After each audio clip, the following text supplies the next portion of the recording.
行政执行署高雄分署今日举行联合拍卖会，这摆唔但有轿车手表啊，其中上届特别拍卖品就是一只爱4000万、北互嫌犯摕来走私毒品的游艇，落尾是以2900万红标去。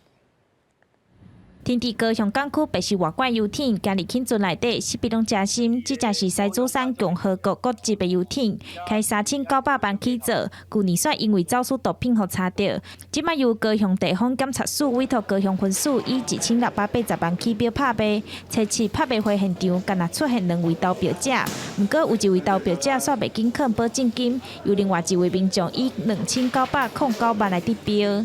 高婉琪小姐和以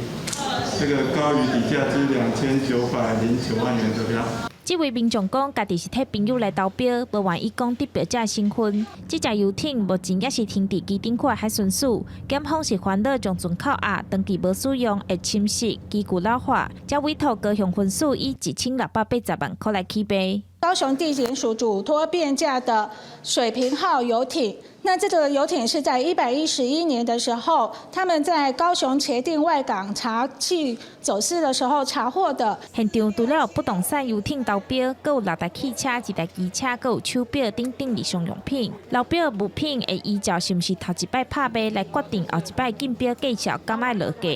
记者钟义辉、邱昭勇高雄报道。